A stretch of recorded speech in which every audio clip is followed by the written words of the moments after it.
ओम नमो ओंकारेश्वर देवताय नमः. ओम नमः शिवाय.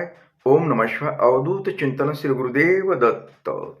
मंडळी, शंका समाधान या कार्यक्रमासाठी मी संगमेश्वरगिरी श्री क्षेत्र ओंकारेश्वर देवस्थान विलोद्यान जानेगाव इथून आपलं सर्वांचं हार्दिक स्वागत करतो.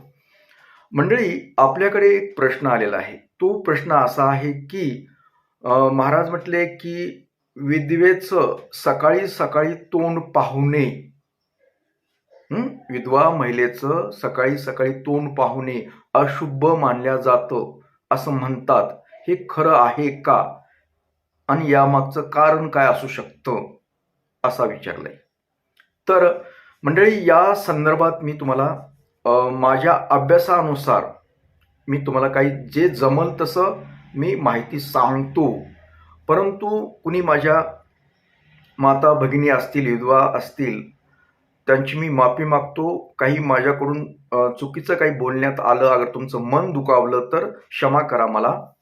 आता मी जे आहे, अगर माझा अभ्यास झालाय त्यावरच मी बोलणार आहे. तर असो, विधवेचं तोंड सकाळी सकाळी का बघू नये आणि कोणत्या विधवेचं बघितलं तर चालतं हे पण सांगणार आहे.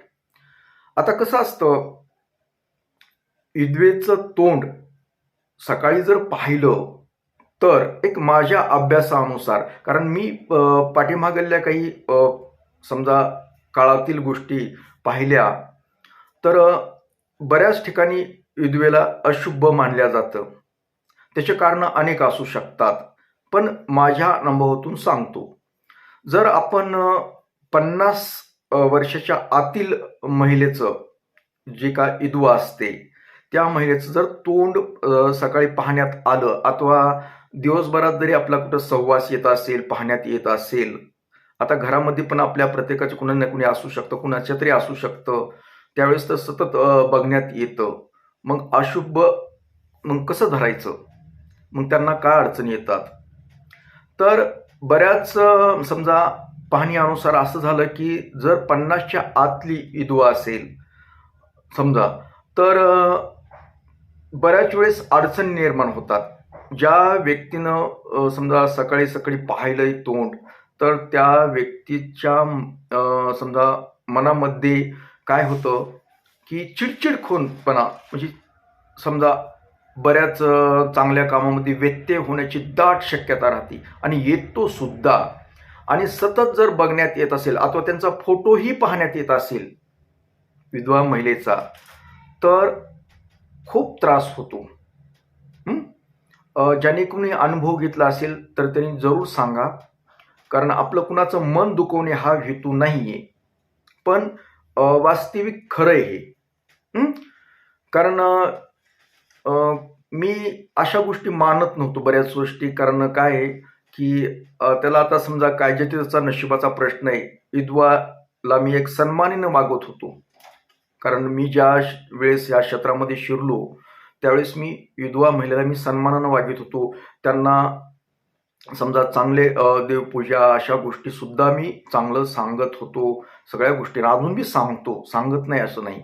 पण मी एक अनुभव घेतला की ज्यावेळेस समजा मी बऱ्याच म्हणजे माझ्याकडून दीक्षा घेतलेल्या महिला, जी का विधवा होत्या आणि आहेत बी, होत्या म्हणजे आहेत, पण त्यातील काही समजा मृत्यू पावल्या, काही कारणास्तव असतील त्यांचे.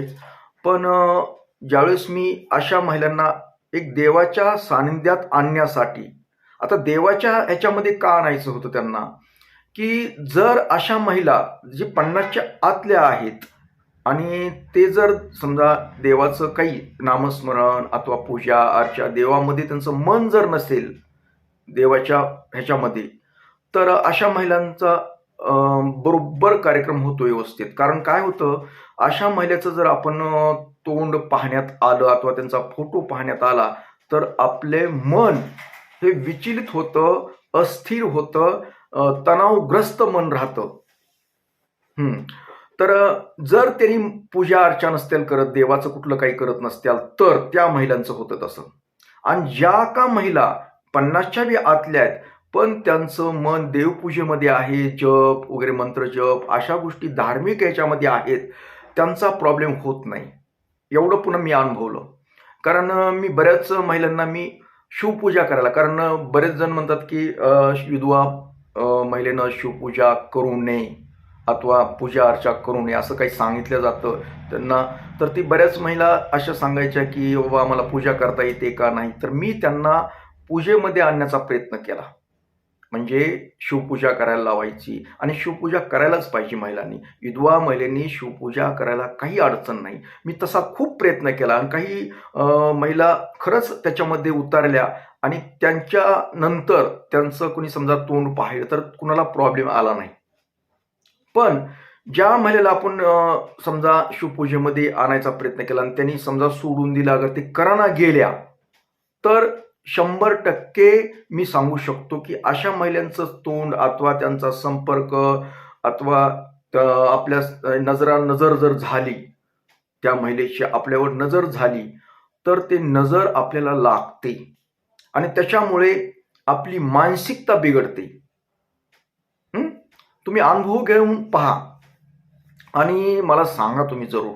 कारण अशा वेळेस जर समजा त्या महिलेनं आपल्याकडे सहज पाहिलं, पहिल्या सकाळच्या वेळेत पाहिलं, कुठं पाहण्यात आलं, तर 100% आपल्याला कार्यक्रम दाखवतो. काही ना काही प्रॉब्लेम निर्माण होतो आपल्या ह्याच्यामध्ये आणि आपल्याला सतत जर त्या महिलेचा, आता बऱ्याच वेळेस ऑफिसमध्ये वगैरे अथवा काही कामानिमित्त एखाद्या ऑफिसमध्ये काम करत असते तशी महिला आणि आपलं समजा समोर काही टेबल असू शकतो अथवा त्यांचा सारखा संपर्क येतो, बघण्यात येतं एकमेकाला.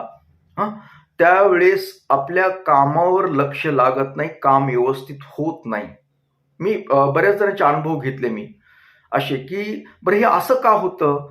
तर काय असतं की 50च्या आतली जी महिला असते तर आपण काय समजतो की तिचे जे असतं ना म्हणजे मासिक पाळी म्हणतो आपण, ज्या महिलेला मासिक पाळी येते आणि त्या महिलेचं जर आपण तोंड बघितलं तर आपल्याला प्रॉब्लेम येतो. कारण तिची मानसिकता जी असते, मनामधले जे विचार असतात, कारण जर महिला एकदम निर्मळ मनाने असेल तर तोही प्रॉब्लेम होत नाही. पण एखादी महिला, बऱ्याच वेळेस महिला काय असतात की त्यांच्या मनामध्ये जे विचार असतात हे नकारात्मक विचार असतात अशा महिलांचे. त्यांना कुणाचं तरी समजा काय असतं की कुणाची जोडी पाहिली, कुठले नवरा बायको दोघंजण पाहिले, तर त्यांना कुठंतरी मन दुखावतं आणि त्यांना वाटतं रे आपली जोडी नाही. अगर काही नकारात्मक विचार येतात आणि ह्या विचारामुळे ती समोरच्या एखाद्या जोडीला पाहिलं तिनं, तर त्या जोडीवर सुद्धा त्याचा परिणाम होतो. कारण त्यांनी तर तसा विचार केला तर, आणि जर विचार त्यांनी नाही तसा केला, सहजरित्या आपलं मोकळ्या एकदम कुठल्याही मनामध्ये त्या महिलेनं आणलं नाही, चांगली एकदम सभ्य, तर नाही काही प्रॉब्लेम होत. पण तसा जर विचार नकळतपणे आला तिच्या मनामध्ये तर 100% आपल्याला समजा त्रास होतो. जोडी असेल अथवा एकटाही पुरुष असो, अगर महिला असो, त्या महिलेला अथवा एखाद्या महिलेनं काय केलं, चांगली समजा सौभाग्यवती आहे आणि ती महिला समजा ऑफिसमध्ये काम करते आणि ती समोरची एक विधवा महिला काम करते.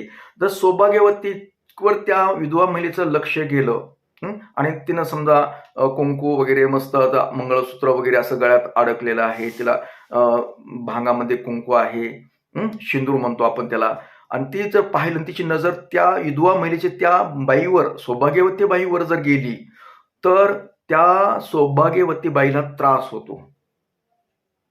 ते काही कळत नाही तिला काय होतं, ती चिडचिडपणा होतो तिच्यामध्ये.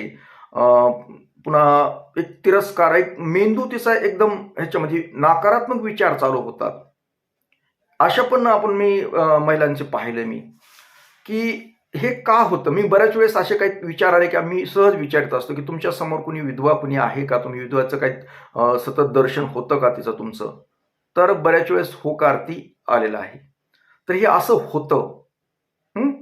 आता ही काय, आता आपण म्हणजे कुणाला नावं ठेवायचं हा काही उद्देश नाही याच्यामध्ये, कुणाला काही बोलायचं, पण हे होतं.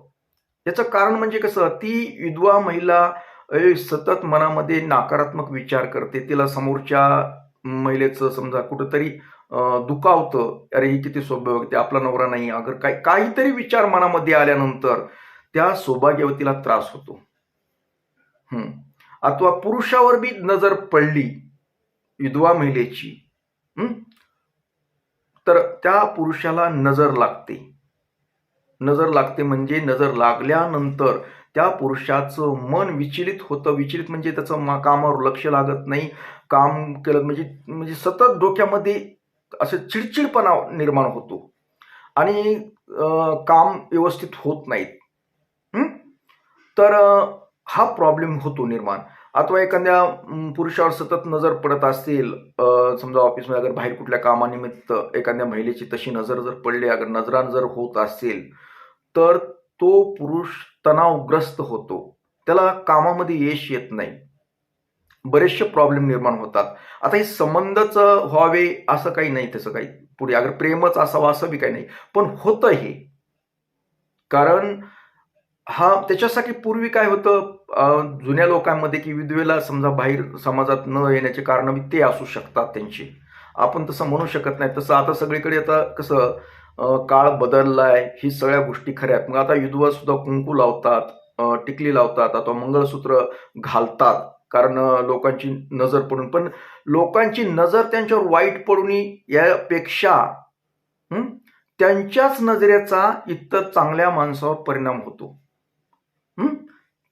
कुणाचा होतो? विधवा महिला जर पूजा अर्चा देवधर्मात जर नसेल तर होतो. लक्षात घ्या. आता तुम्ही देवधर्मात असल्यानंतर काय होतं, ज्यावेळेस एखादी विधवा पूजा अर्चा करते, नामस्मरण करते ईश्वराचं, अशा महिन्यातून जी नकारात्मक ऊर्जा निघत नाही, निघते ती चांगली ऊर्जा निघते. कारण तिच्या शरीरामध्ये नामस्मरण केल्यानं, मंत्रजप केल्यानं काय होतं, शरीरामध्ये जी एक चांगली पॉझिटिव्ह ऊर्जा तयार होते. आणि ती पॉझिटिव्ह ऊर्जामुळे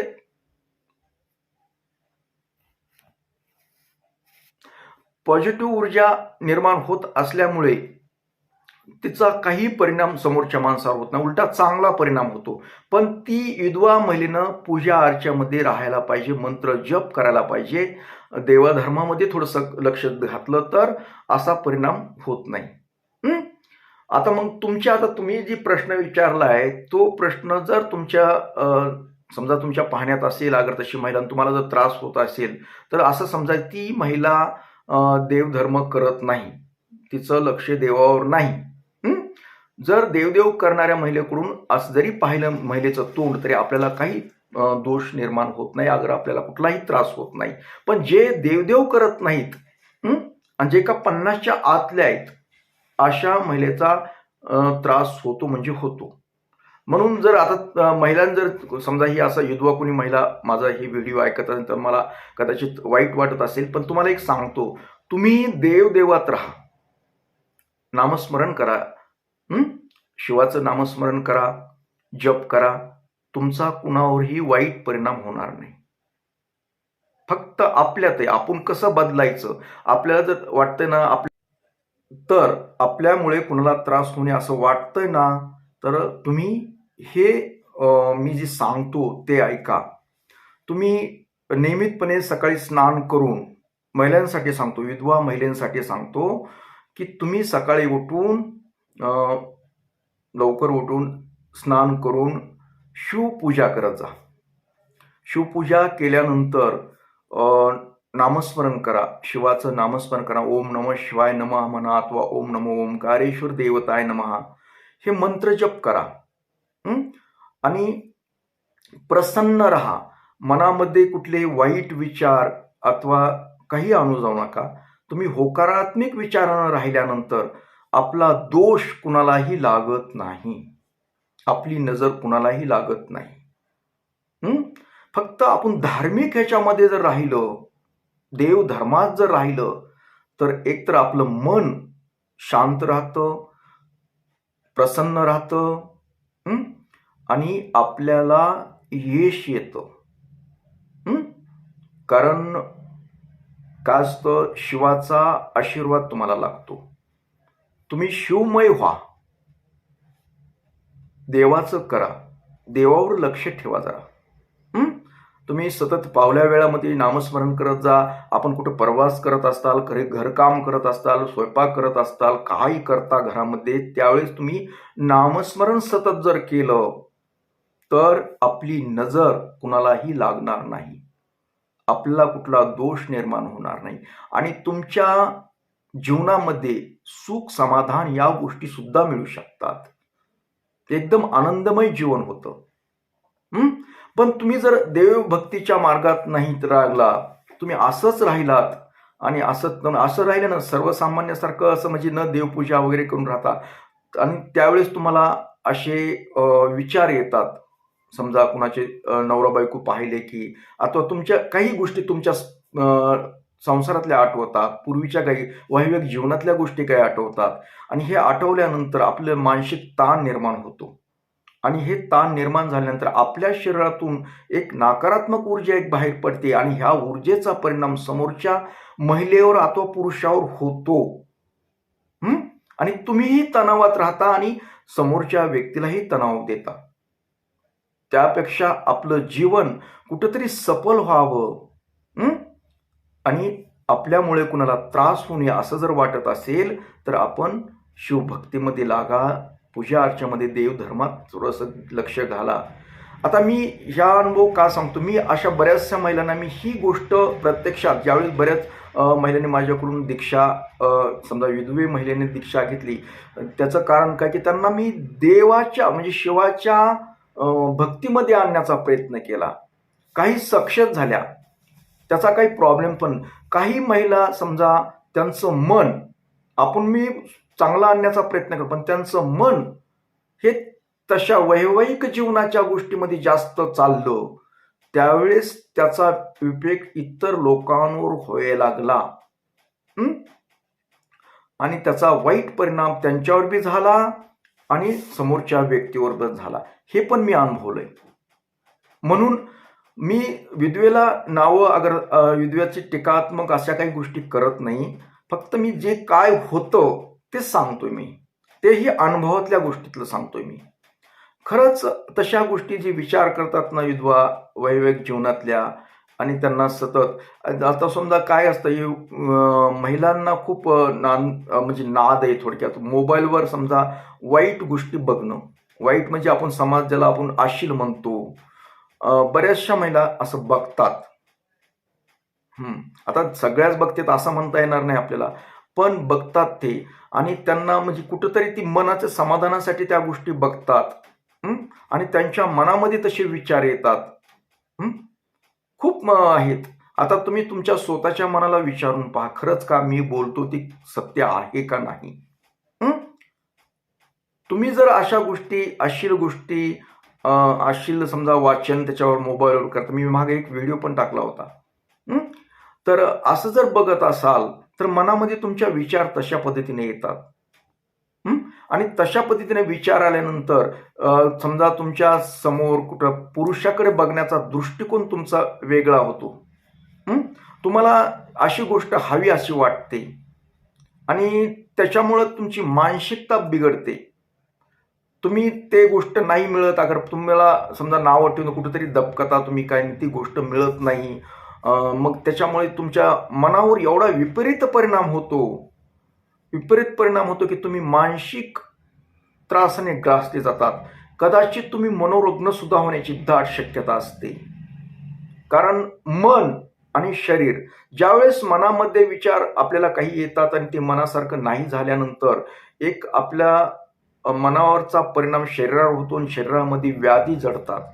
मानसिक त्रासाने मनोरुग्ण थोडक्यात वेड्यासारखं सुद्धा बोलू शकतात, येडे होण्याची दाट शक्यता राहते.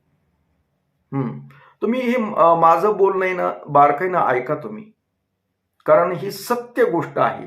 याच्यामध्ये कुणाला म्हणजे दुखवण्याचा हा हेतू वगैरे काही नाहीये. हे जे आहे तेच मी बोलतो. तर मला तरी वाटतं की तुम्ही जर 50च्या आतले असताल कुणी, आणि तुम्हाला असे विचार असं मोबाईलवर बघणं वगैरे काही देवावर लक्ष नसेल, तर तुमचा विपरीत वाईट परिणाम, तुमच्या विचाराचा वाईट परिणाम समोरच्या व्यक्तीवर होतो. त्या समोरच्या व्यक्तीला बऱ्याच चिडचिडखोरापणा होतो, त्याच्या कामामध्ये यश येत नाही, बऱ्याचशा अनेक गोष्टीमध्ये तो ग्रासला जाऊ शकतो, आणि तुम्हीही ग्रासतात. तुम्ही ग्रासलेला असतात, तुम्ही मुळात तसे असतात. सगळ्याच असतील असं बी नाही म्हणता येत, पण बरेचशा जर असतील महिला अशा स्वतःही नकारात्मक विचारांनी ग्रासले असतील, अशा जी महिला असतात ना, जे का मोबाईलवर अश्लील बघतात, आणि त्यांना सतत वैवाहिक जीवनातल्या गोष्टीचा आनंद घेण्याची इच्छा निर्माण होते वगैरे अशा गोष्टी आहेत. आणि त्या महिलांना अतिशय चिडचिडपणा करतात ते लोक. त्यांना सहज जरी बोललं तरी समोरच्याला घासकीने करतात. सभ्यपणाचा आणण्याचा प्रयत्न करतात, परंतु ते सभ्य राहत नाही. खूप खूप त्यांच्या मानसिक तणावामध्ये असतात त्यांना. म्हणजे हे जे आहे विचार, हा विचार मनावर घेतल्यानंतर एवढं वाईट परिणाम होतो त्यांच्यावर, स्वतःवर तर होतोच होतो आणि इतरावर बी होतो. त्याचा परिणाम घरातील सदस्यावर सुद्धा होतो. घरातील कुणी वडीलधारी मंडळी असतील अथवा मुलं असतील, कुणी असेल तरी त्यांच्यावर सुद्धा ह्या विधवेचा परिणाम. म्हणून पूर्वी काय होतं की विधवाला बाहेर एंट्री नव्हती, कुठं समाजामध्ये जायला एंट्री नव्हती, कुठल्या कार्यक्रमात एंट्री नव्हती. कारण का व्हायचं की या विधवा जर बाहेर कुणाच्या दर्शनात आली, अगर कुठल्या बघण्यात आली, तर त्या तिथं एक शुभ कार्यामध्ये विघ्न निर्माण होत असे. त्याचं कारण हे होते.